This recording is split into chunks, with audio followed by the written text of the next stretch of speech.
Welcome to VARINDIA News Hour. IAM and data leakage prevention services are gaining momentum.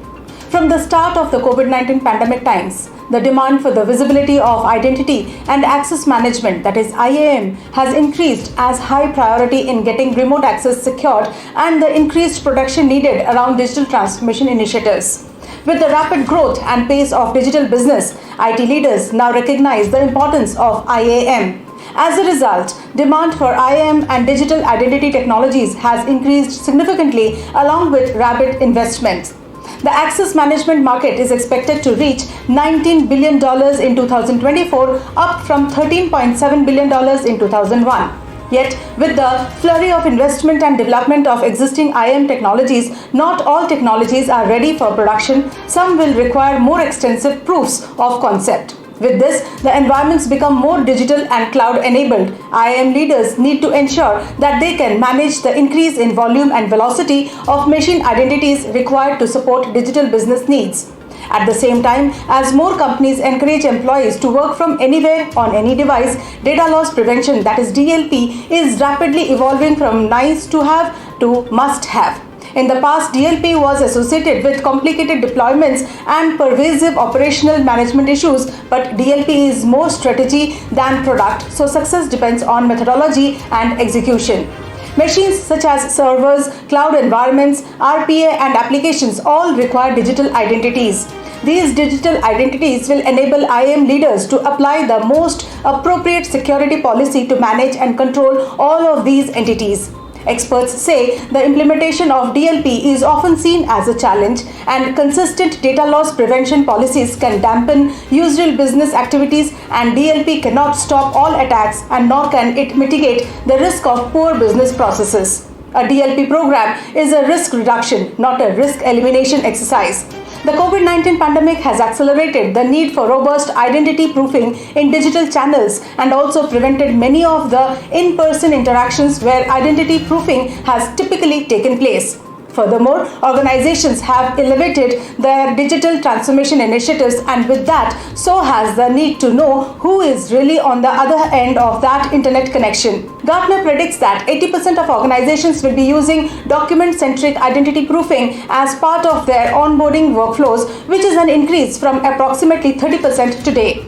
For many years, the foundation of online identity proofing has been a data-centric approach. This involves checking the identity data, for example, name, address, date of birth, social security number, entered by a user against sources such as electoral records, credit bureau data, and census information. The identity assurance achieved with this capability used in isolation is relatively low, as there is no assurance that the user entering the data is actually the owner of the identity.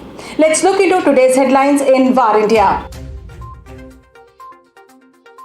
DOT cancels NOCC charges for all telecom license holders. The Department of Telecom has removed network operation and control center charges for the use of space segments for all services like VSAT, satellite telephony, etc. The NOCC was created under the DOT to control the transmissions from the ground segment along with the master control facility under the Department of Space to manage the operation of satellites in the orbit. The DOT earlier levied Rs 21 lakhs per transponder per annum for 36 MHz to spectrum on a pro rata basis as NOCC charges. The department also levied NOCC charges of Rs 6,000 for every trial of antenna that are used for receiving and transmitting signals.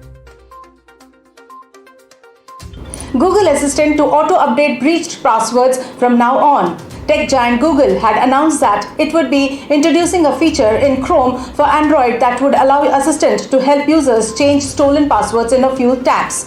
With this update, users will be prompted as soon as they log into a site with a password that has been compromised. Assistant can handle the entire process for users from start to finish, but they do have the option to take over at any stage. While the new experience would roll out gradually, more than a handful of users have started to get it on their devices. WeWork India aims 33% revenue growth this year. On the back of rising demand for flexible workspaces, co-working major WeWork India is expecting 33% growth in revenue during this calendar year at around Rs 1,000 crores.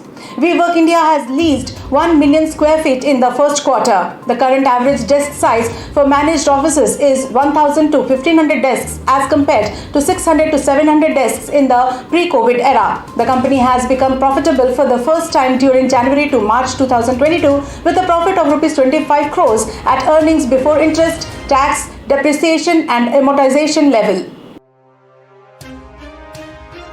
Infibeam executive and his wife allegedly killed by their driver.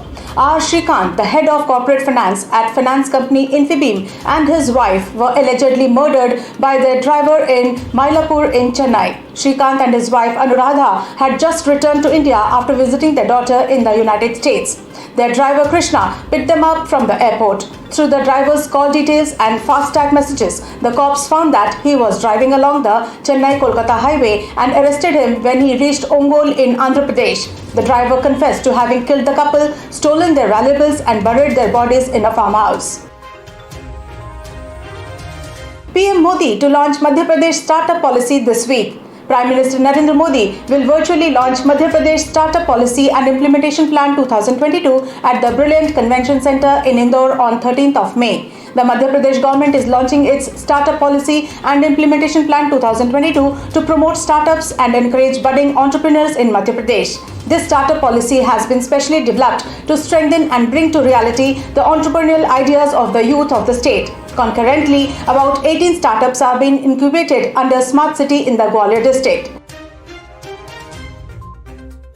That's all for now. Please like, share, comment and subscribe to VARINDIA News Magazine. You can download the VARINDIA app from Google Play Store and Apple App Store for the latest news and updates. Stay tuned. Thank you.